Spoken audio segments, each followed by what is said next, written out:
Discovering that my charming boyfriend, who reassured me I was his only one, has been cheating on me for our entire 4-year relationship hit me like a freight train. "I love you like no one else," he said, while I found Polaroids of other women. Now I'm shattered, left with nightmares and a decision that feels impossible. How do I pick up the pieces? A 24 years old female discovered that my boyfriend, 29 years old male of 4 years, has been unfaithful throughout our entire relationship while we were on vacation with my family. I apologize for the length of this post.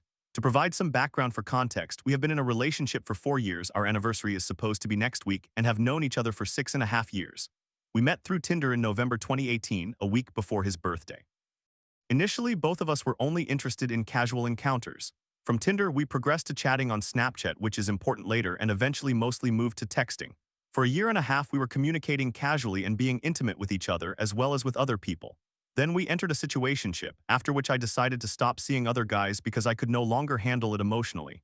I genuinely wished to be with him. I assumed he was still seeing other girls during that time, but we no longer discussed it. After many serious conversations, we agreed to date exclusively, marking the beginning of our actual relationship in March 2021, and we have been together ever since. I would do anything for him and support him through anything, but I made it clear that any kind of infidelity is an automatic deal breaker. I remained quite paranoid in the early stages of our relationship.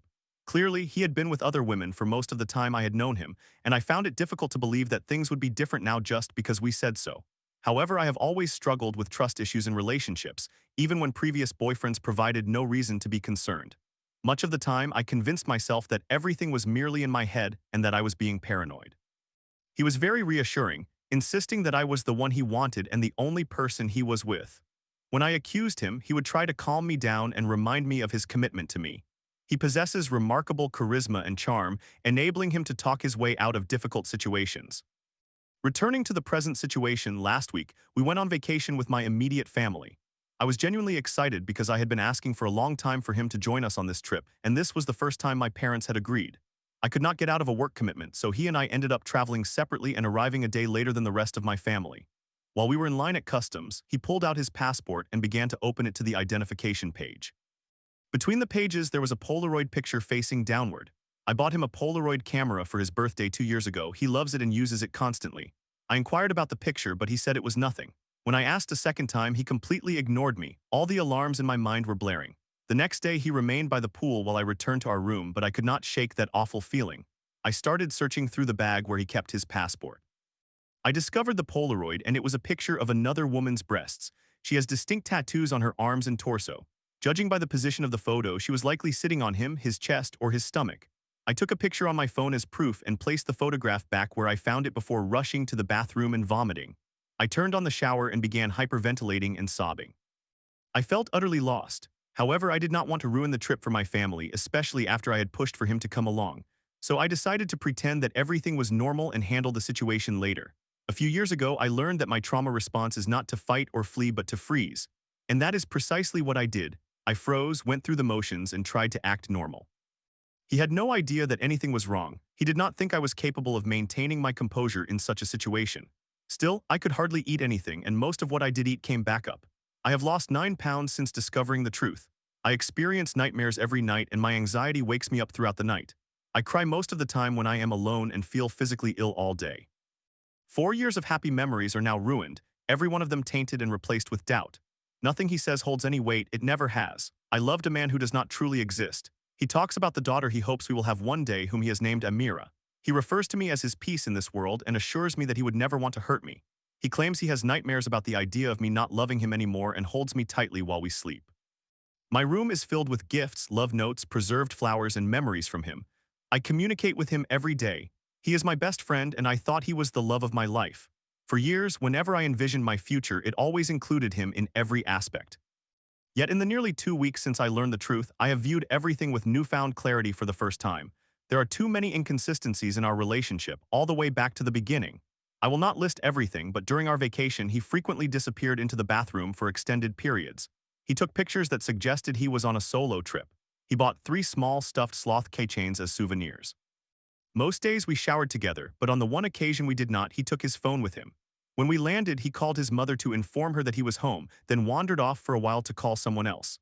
The day after we returned, I did not hear from him from 9 p.m. until 11:30 a.m. the next day. His Snapchat score increases while my messages go unanswered. Today, I confronted him. I had crafted a plan and waited for the weekend as he works during the day and I do not. I went over last night and created an excuse to stay an hour later than his departure time for work. I wanted to retrieve all the gifts I had bought him over the years, things I purchased because I loved him and because gift giving was his love language. I primarily wanted the Polaroid camera. I planned to take all the Polaroids I could find, shred them, and leave them behind. I intended to superglue the breast Polaroid to his wall and then leave. He could find it when he returned from work and I could yell at him over the phone. Last night, while I was in his bathroom, I discovered approximately 6 bottles of lubricant and decided to pour them on his bed and sheets. I found a selfie Polaroid he had taken with another woman while he was in the shower that morning. I intended to glue that one to the wall as well. However, then he said, "Good news, I can go in later. I will stay with you until you have to leave." So I could not follow through with my plans. I was left with no choice but to confront him. I showed him the picture I had taken of the breast Polaroid from our vacation. At first, he did not really respond. I suspect he was trying to pretend it was not his until I pressed him and began screaming at him. I honestly do not remember much of the 2-hour conversation. I yelled and cried, asking him question after question. He refused to answer most of them. He still would not be honest, even with nothing left to lose. He claims he has a sex addiction, one of the few things I actually believe, and he feels terrible every time he cheats, but he always falls back into old patterns. He stated that none of the women mean anything to him. He attempted to claim he did not even remember their names. Eventually, I managed to get him to confess that he knows their names. The woman in the breast photo, whom he referred to as L, was the one he called at the airport. The woman with the selfie, whom he referred to as A, was with him on Monday night when they took the Polaroid. He saw L another night this week, but insists they did not have sex because she was on her period. He also still has one more sloth keychain in his room, leading me to believe that there is a third woman he is actively seeing, but he still would not tell me about her. He was in contact with them and other women throughout the entire trip, communicating with other women for the entire 4 years we were together. He claims he is currently talking to 15 women. He stated he does not know how many he slept with during our relationship, but when I pressed him for a number, he said 10 women. How am I supposed to believe that there were approximately 10 women throughout 4 years together? He literally saw 2 women this week. He left me on his birthday and on Valentine's Day, yet he refuses to disclose who he was with then, claiming he does not remember.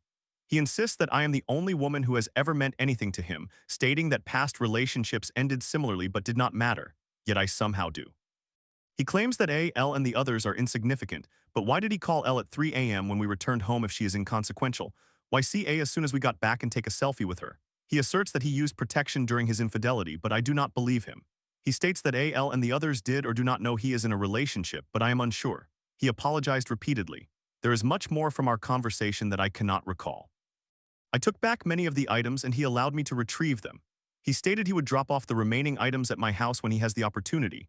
I do not even want those items. I do not wish to have reminders of him taking up space in my life. However, I did not want him to keep them, so I took them. I insisted on taking all the Polaroids he had already captured, and he handed me a large stack. L's picture is not in it, and I do not know where it is. I went to the area where he takes the Polaroids, and the selfie with A was still there, along with a picture of his dogs and from the gym he frequents. I took those as well. I am sure many other photographs are hidden around that I did not find. I poured all the lubricant down the drain. He had just received a bunch of sex toys delivered, which I likely would never have known about if I had not been there when they arrived, and I took those too. I know he can buy more, but I did not want him to have them either. I still do not know how many women there have been, how many are currently involved with him, or what those relationships mean to him. I cannot even determine if I am his primary partner. I wish to believe at least that part is true, but I genuinely do not know. I need to get tested for sexually transmitted diseases. I have to have a tattoo removed from my body. I still need to inform my parents. I must unravel and disentangle so much of my life. It feels as if my world is ending and that starting over is impossible. I cannot imagine how I will ever trust or love anyone again. I struggle to envision transitioning from someone who knows my every physical and mental detail to a first date with a stranger. I will never know the truth about my own relationship. He cheated on them in the same locations where he cheated on me. He chose them over me at times. He whispered the same words, positioned us the same way, and held us tightly while we slept. Perhaps he even discussed the idea of Amira with them. I feel incredibly foolish and embarrassed, as though it is somehow my fault, even though I understand that nothing could have altered his behavior. He revealed his true self when we first met, and I do not comprehend why I believed he had changed. I set a standard early on for what I would tolerate, and I believe it worked for him. I showed him that I was gullible. Eventually, I trusted him. Despite everything, I still love him deeply and do not know how to proceed from here. I still love him. I wish hatred could replace my love, but it does not. Part of me does not even want it all to end. How pathetic is that? I apologize for ranting and rambling, but I feel profoundly lost and heartbroken, unsure of the next steps. I do not know how to move on or how to pick up the pieces of my life.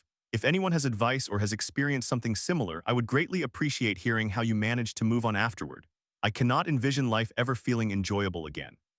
Thank you for reading all of this if you have. Summary: my 24 years old female boyfriend, 29 years old, male of 4 years, struggles with a sex addiction and is a serial cheater. 2 weeks ago, I discovered proof of his infidelity while on vacation and confronted him today. I do not know how to move forward with my life from here. Story 2. This week started with me sick and hit a new low when I arrived home late, my bus gone and my favorite spring rolls discontinued. My mom's hateful rant didn't help, and a disastrous audition left me sobbing for hours. I just can't catch a break. How much worse can it get? I do not typically engage in activities like this, but I genuinely need to express my feelings, and I do not feel comfortable burdening people I know with my troubles because they are not truly that severe. There are just many of them. Recently, my life has been absolutely wonderful. I moved away from an unhealthy home environment, completed high school, began volunteering at various organizations, made new friends, and I have not experienced a bad day in months. Overall, it has been a time filled with positive experiences. However, that changed this week. I woke up on Monday feeling extremely unwell. I missed my favorite volunteering art workshops and choir in the evening for 2 reasons. A. I did not want to infect others. B. I could barely remain upright. On Tuesday, I appeared to be recovering, so I planned to proceed with my day as usual. However, that did not happen. My entire day was disrupted because I needed to urgently travel to the capital of the country. To be fair, it is a small country, so it is not a significant issue. I have about a 1-hour drive by car. In any case, I managed to resolve my matters, went out for a drink, lost my favorite charm somewhere, of course, and then the return drive took me 4 frustrating hours due to heavy traffic. I was exhausted, irritated, still slightly ill from the previous day, and the weather was questionable. I took a deep breath, smiled, and turned on some music. It was fine. I would pick up my favorite spring rolls from the restaurant when I got home, and would you look at that, they have stopped selling them. All right, fine, it was merely my comfort food, but you know how it goes. Wednesday morning arrived. I managed about 4 hours of sleep before waking up, unable to fall back asleep even though I had nearly 3 hours remaining before I actually needed to get up. I took a shower, got dressed, gathered my belongings, and left the house. Although Monday and Tuesday were challenging, surely Wednesday would be better, right? I went to my volunteering session, and surprisingly, everything seemed to be going well. Sure, it was raining, but I do not mind the rain. We began discussing medications with my friends, who also volunteer. Some of us have our issues. And I mentioned that I had been off my medications for months now, that I was doing well, and that I had some plant-based pastilles to help me sleep since I still struggled with it. I reached into my bag to pull them out and show them. To my dismay, I pulled out my hand only to find it covered in melted candy. One of the children had given me a piece of candy the previous Friday, which I had inadvertently left in my bag. It had melted all over everything, and I could not comprehend how that was even possible. Nevertheless, I could not bring myself to clean it up just yet. I simply retrieved my wallet and water bottle and placed them in another bag, which I am currently using. The melted candy bag is sitting next to my closet, but it is fine. I will sort through it, clean everything, and wash it. It is fine. Later, I met my mother because we needed to exchange something, and unexpectedly, she launched into one of the most hateful rants I have ever heard. She spoke about the LGBTQ community, autistic individuals, Muslims, Jews, everyone, while smiling like an idiot, seeking my approval. That evening, I returned home at 9 p.m. when I usually arrive by 7 p.m. Why was it 9? The bus was late. Well, to be honest, I am quite sure it never even arrived. Neither did the 3 buses that came after. At that point, I just wanted to get home, and I almost never take the 9 p.m. bus because it is the most uncomfortable one.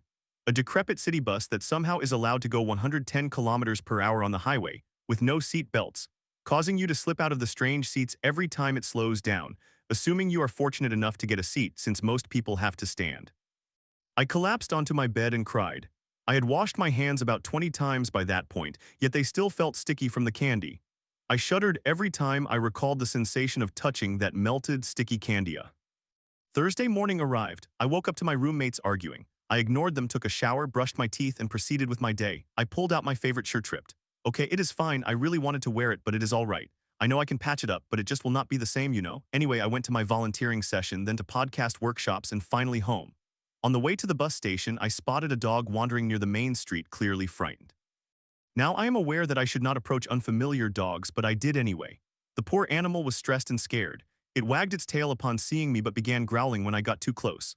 I apologized to the dog, explaining that I needed to pass in order to reach the station.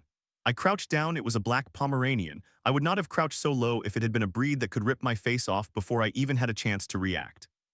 The dog wagged its tail again. It was the friendly kind of wagging by that point, approached me and nudged my hand, pressing against my leg. I began petting it, and the moment I stopped, it resumed growling. Suddenly, a woman with a Doberman, I think it was a mix to be fair, approached from the other side of the street. The little creature I was petting lunged at them, and I grabbed it by the collar at the last moment before it could dash under a passing car. The little rascal emitted the nastiest growl imaginable, glaring at me from the side. I released it once the woman had passed, and the Pomeranian walked across the street. I followed it since I was taking the same route to the station. However, it changed direction and traveled straight, then left, instead of turning right toward the bus station. I aimed to catch my bus, but to be honest, I had about 30 minutes until the next one, and I could not simply allow the dog to get hit by a car while it zigzagged through the streets of the city. So I followed the little rascal, observing, thinking that perhaps it lived nearby or that someone was searching for it. I was mistaken. The little creature attempted to dash under a car again. I seized its collar at the last moment, causing the car to swerve to avoid it, nearly crashing into another vehicle. The dog made a terrifying sound, glaring at me and growling, appearing entirely ready to bite. At that moment, I was not in the mood for the dog's antics, to be honest. The dog was clearly distressed, and each time I grabbed its collar, I worsened the situation. So once the road cleared, I let go of it. It dashed across the street and then ran into the roundabout. I closed my eyes, hearing screeching, honking, and then cars whizzing by. Fortunately, the dog emerged unscathed on the other side of the roundabout. I thought, forget it, and turned around to walk toward the station. Long story short, I felt terrible for not doing more, for stressing out the dog, and for its growling at me throughout the ordeal. Once again, 3 buses failed to arrive. I asked one of the workers at the station what was happening with the buses lately. Her response, "Oh yes, I do not know. Sometimes they simply do not arrive, either because the driver took a different route or decided to skip the station." Are you serious? All right, it is fine. It has been a relaxed evening. I dealt with the dog situation, but aside from that, everything is fine. Friday, oh Friday, I had appointments with both my psychiatrist and psychologist on the same day. My psychologist at 11 a.m. and my psychiatrist at 1 p.m., so I was supposed to have a 1-hour break in between. However, the first appointment extended beyond 2 hours instead of the usual one. She was quite insistent, and when I avoided discussing a specific event from my past, she kept pressing for more details. I gave a vague answer, but she understood the essence of it. After she left, I shuffled down the hallway, waiting for my psychiatrist to complete her appointment with the previous patient. As I sat there, I broke down entirely. I was exhausted, the lights felt too bright, everything was too loud, the air felt overwhelming, and the clothing felt too constrictive. You understand? I did not need to revisit something that I had suppressed for years on top of everything else, only to have to discuss it at the end. When my psychiatrist finished with the patient before me, she stepped outside to call me in, but I refused, sobbing in the hallway and creating quite the scene, which I regretted.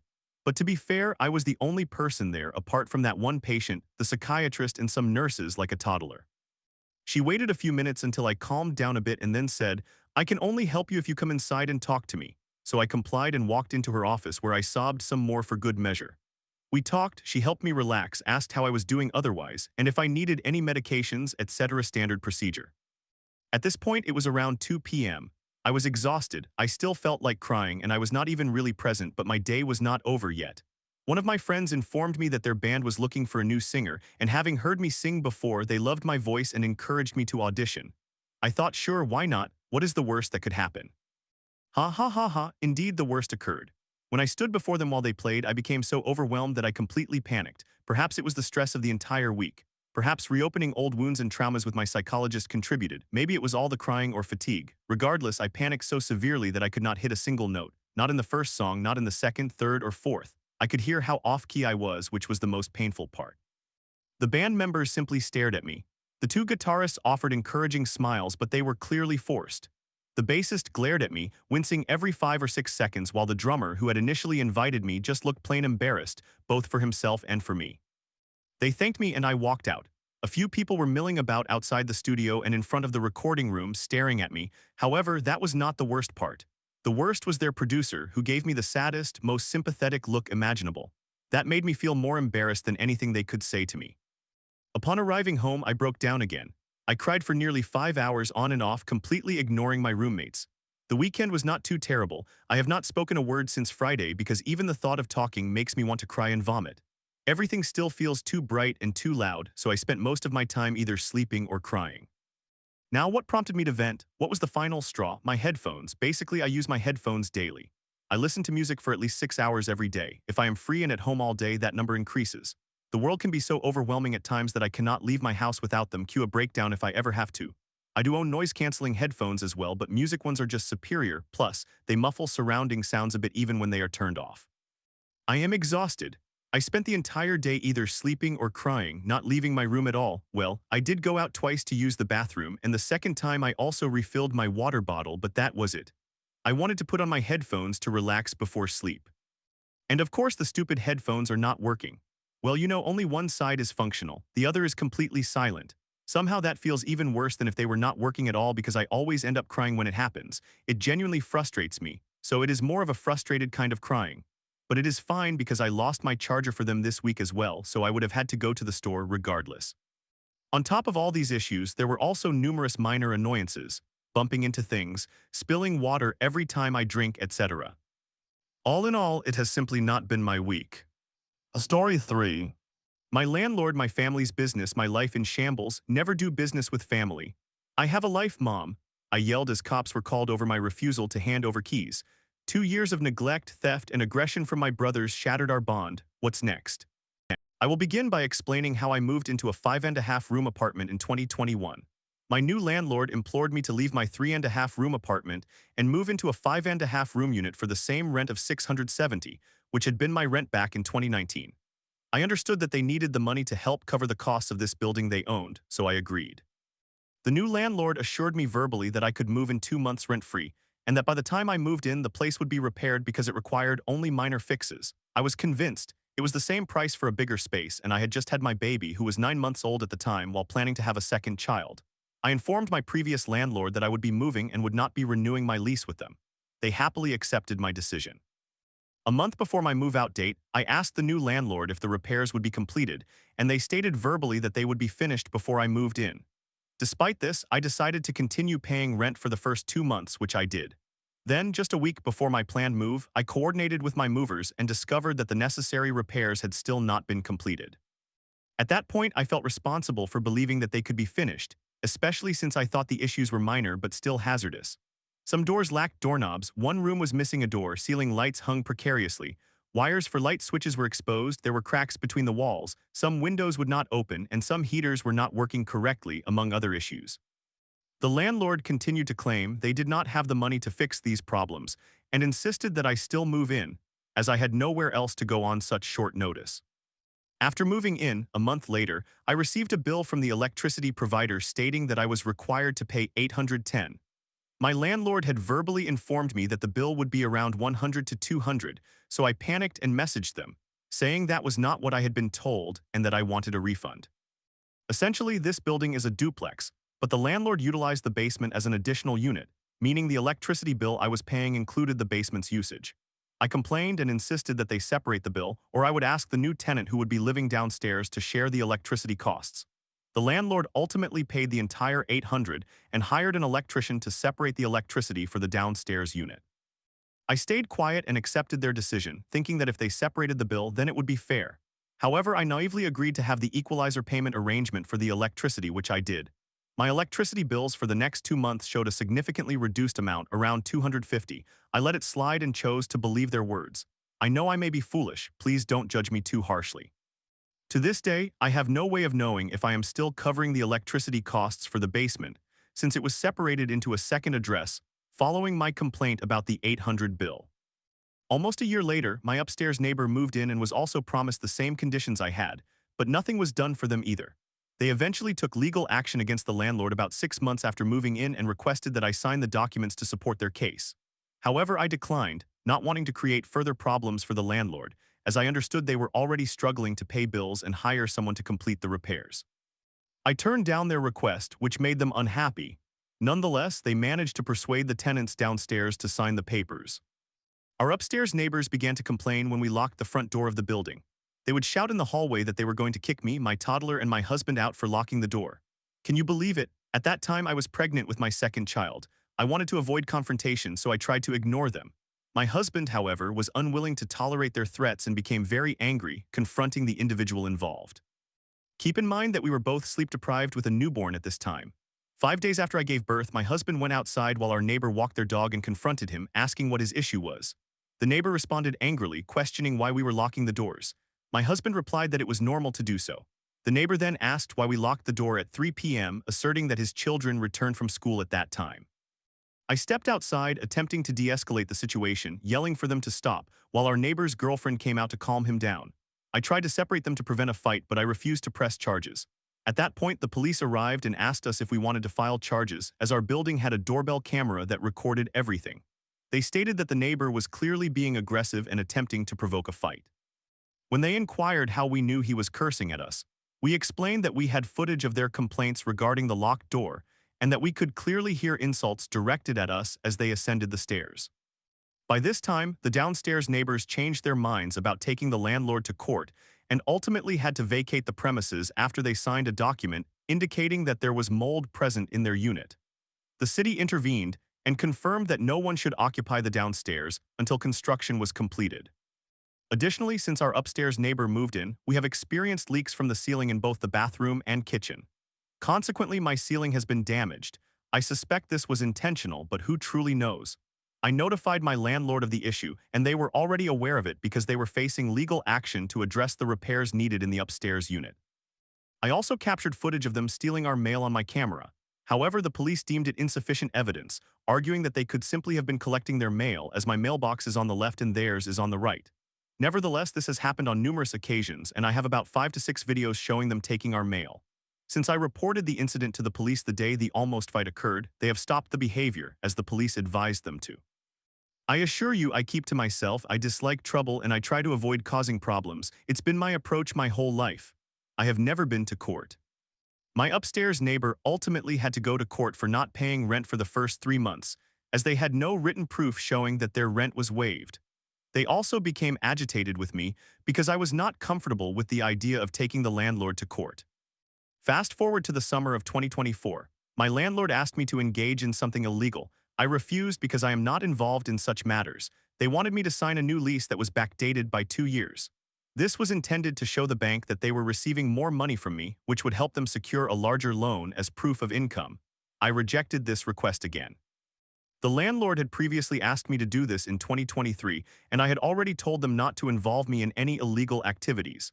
Behind my back, they approached my husband and asked him to sign it, despite his name not being on the lease. My husband, of course, refused and told me about it. I became upset because this was the second time they approached me about such an issue.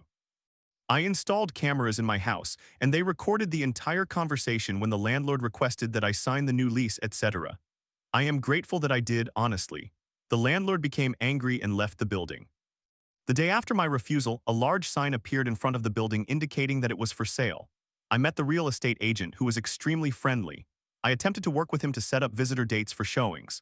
Visitors came, but they were only allowed to enter my unit, not the downstairs area. The upstairs neighbor entirely refused to allow any visitors until their unit was repaired. Consequently, for an entire year, I had visitors coming and going only from my unit, which felt like a complete waste of time, as they always inquired about the conditions upstairs and downstairs but could not see them. Fast forward to the winter. Due to the absence of tenants downstairs, our home became freezing cold. I wore socks in the kitchen and my feet became icy after standing for just 10 minutes. I informed the real estate agent that I was willing to pay more rent, but this place was not worth it. There are cracks in my door that allow drafts to enter, and he dismissed it as a minor issue that could be fixed. I questioned why it had not been addressed already. I mentioned that if this place had something worthwhile to justify paying more, I would agree. Interestingly, they remodeled my toilet with attractive tiles and features that I did not request. I could not use my toilet at home because the landlord wanted a more aesthetically pleasing setup, although nothing was wrong with the toilet until the leaks started. Yet they still neglected to repair the ceiling or address the leak. It was simply for show. Everything had previously been functioning correctly. Keep in mind that this leak has been present for over 2 years and continues to cause issues. In February, the real estate agent approached me, asking if I would sign a document stating that I would move out in June for 3 months of free rent. He claimed that signing this would aid the landlord in selling the property. I obviously refused, stating that the only way I could move was if they paid a full year's rent, as I am on unpaid maternity leave. I do not have childcare for my 10-month-old and refuse to place her in daycare until she can speak. I explained that while I do plan on leaving, it will not be anytime soon. After 2 years of sending videos to the landlord regarding leaks, mail theft, and aggressive neighbors, My landlord finally expresses a willingness to make repairs. On Thursday, my landlord informed me that they wanted to undertake some repairs. However, they did not provide a time or date, nor did they specify what work would be done. They demanded the keys to my apartment. On Friday, I replied inquiring about the repairs that would be conducted and stated that I would not hand over my keys, as any work would only be performed while I am present, based on the timing I could provide on Tuesday when my husband receives his new schedule for April. I did not receive a response from the landlord. On Saturday today, the landlord arrived and knocked on my door while I was not at home. They called me asking for the keys to enter the apartment. I replied that I was not home and they inquired about my distance and whether I could come immediately. At this point, I was extremely upset and overwhelmed by the events occurring, so I retorted that I had a life and responsibilities. They proceeded to call the police and the fire department. I was not home and nothing transpired. They eventually left. By the way, my upstairs neighbor is my older brother, while the downstairs neighbor is my younger brother. This situation is so disheartening. I advise against doing business with family under any circumstances. It has torn us apart. I could not bring myself to put my mother or brother in court or pursue any legal actions because it pains me tremendously. We were not always like this until we encountered issues with this building. I am deeply distressed and do not know what to do. I feel shattered. I promise I will move out of this toxic environment. Today, I became so anxious about that phone call that I was trembling. My heart will ache for the rest of my life. Story 4. From the depths of chemo, I feel lost yet I try to stay positive, I wrote. Months back, battling loneliness and despair, I penned, I have everything to lose. Now I share my raw journey of survival and unexpected empathy. Will you join me on this path to healing? I want to share this letter I sent to my present self from 3 months ago. This is my first Reddit post, and I would like to hear your thoughts about the letter. Please keep in mind that I wrote this right before Christmas, and I was feeling extremely exhausted and worn out due to the intense chemotherapy treatment I had undergone. Therefore, this letter is entirely raw and comes straight from my heart. I have omitted some very personal parts, but it essentially contains everything relevant. I did not make any other edits, and English is not my first language, so please bear with me. I genuinely want to know what people think about this, so I am eager to hear your thoughts and feelings. Dear future me, is everything going wrong? Why do we feel depression along with an overwhelming sense of loneliness, when all I had to do was reach out to my friends and the people who love me? I ask myself why all this pain has to be mine when it could easily be avoided. What was the purpose? What was I thinking? It was so deep that I felt I could not escape. It was always about yourself. What did you think when you were always by yourself? What did you think when you walked alone? What did you think while you moved further away from your dreams and sank into despair? It was so profound, I had lost myself there. A part of me remained lost there. I am trying to understand the whole mindset. You wanted to reach out. You wanted to reach out, but you could not. You were at the very bottom, the deepest part of the ocean. Yet you still tried your best. You did. You were a romantic, a passionate person. You always sought to understand the world around you. However, it was incredibly difficult to perceive things when you were so engulfed in your problems that you could not see an inch ahead. You have been cleansed of everything. I feel that way. But I will keep searching. I will keep seeking more questions to understand myself, especially during those times when I completely lost who I was. It was an agony I suffered endlessly. Perhaps I still do, or maybe I don't. I just want to know if it was worth it to lose myself in eternal oblivion. I know it was deeper than that. I felt myself crumble with everything I had known about myself and everything I had built. The persona I created was a poor imitation of a dream I had longed for. My eyes grew weary trying to perceive the world and my surroundings as they truly were. My mind was always wandering, and always, I hoped for change, but I did not actually believe in it. I could not save myself from the monotonous routines and the spiral of identity crisis. It is almost comical how deeply we endure experiences and only make sense of them after they are over. Let that sink in for a moment. I want to understand how to see the things that lie right before our eyes. I desire to perceive how the world operates in an entirely different way, and I know what I must do to achieve this. Dear God, let me be worthy. I want to know more. I want to understand more about life. I am not wise, but I am curious. Have I ever truly escaped depression? Reflecting on the previous years, I ask myself if I was ever happy. No, I grew up with fear. I grew up with insecurities. I grew up feeling as if I did not belong with those around me. I grew up alone. I lost myself, and then I found myself. It is a slow process because it has always been a matter of trial and error since I had no idea what I was doing. I lacked experience, knowledge, and wisdom. I had no clue how to navigate my dreams. I have always been the most reserved about my aspirations. Even now, nobody knows the true extent of my dreams. It has always been such a challenging time because I was so stubborn in attempting every step on my own. Honestly, it was not as if I had much of a choice, as I have always longed for that one wise person in my life to guide me. No parents, no teachers, nothing. I am not even surprised that I succumbed to addiction. It seemed almost inevitable, and I ask myself, was it worth it? Yes, yes, it was worth it. I am tired. I have never been this tired. Now that I have been cleansed of every impurity that clung to me, I must start from scratch to rebuild myself. I have to crawl, then walk, then run, and eventually fly. I possess nothing. I do not own any part of myself. In fact, it feels as if I am not even here. The suffering is unbearable now. The starvation and the never-ending pain of being destroyed and torn apart. Every cell in my body feels different now, and I can only hope that it will improve. The mere idea of not feeling like myself anymore is frightening, and it is arduous to navigate this reality. It takes courage to stand where I am now. My sense of self has been profoundly altered, and I owe that to God. However, the notion of not being myself any longer, of being transformed into a completely different person, brings both opportunities and challenges.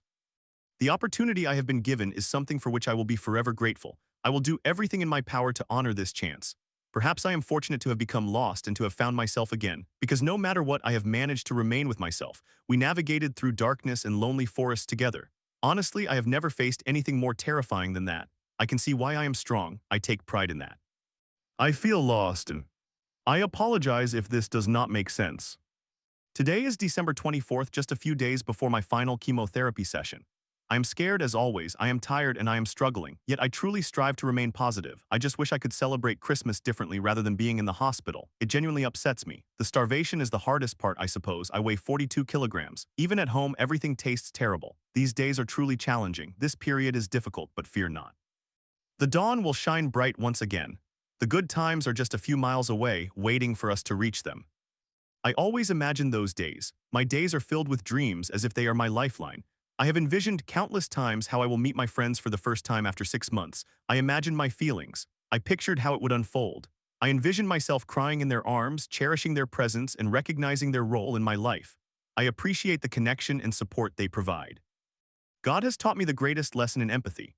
When I thought I would not be sad if I lost my friends, He showed me how I would feel if I lost them through my own losing battle. God bestowed upon me the most precious gift of empathy. God taught me that I was mistaken in thinking I had nothing to lose. I had everything to lose. I have everything to lose. I cannot die. I used to struggle with suicidal thoughts and tendencies every day. I was quick to delete. I was quick to sever relationships. I was quick to end valuable connections. I was quick to destroy myself. I am unsure why I behave this way. I understand it stems from my perfectionism, but I wonder if there is more to it. This behavior is not right. You cannot end things so abruptly. First and foremost, you cannot do that. It is cruel, and you must value even the smallest things. You should love and cherish every small good. Please do not end things. There is no need to give up.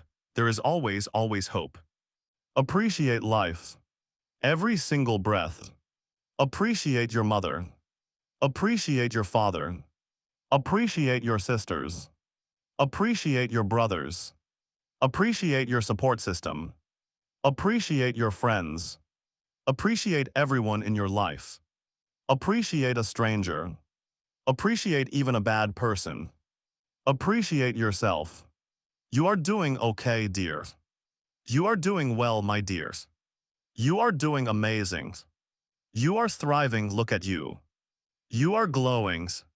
You are outstanding. You are beautiful and graceful. You exhibit perfect grace. You are so passionate and fierce. Do not give up on a relationship. I love you, and I am confident you will do even better. Gaze at the future ahead with hope and optimism. Reflect on the past with patience and compassion. Be curious and determined about the present.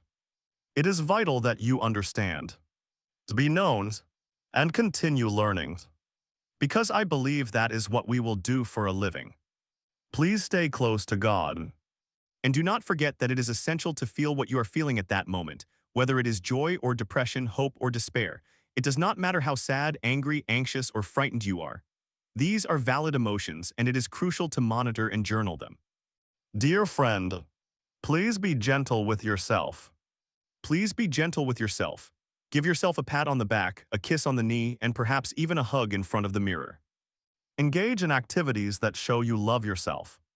Stay pure, my friend. Stay passionate. I am exhausted, I hope you are not. Remember, you are everything I have dreamed of becoming. Please honor me in your work. I am you before the 6th chemotherapy session. Honor yourself.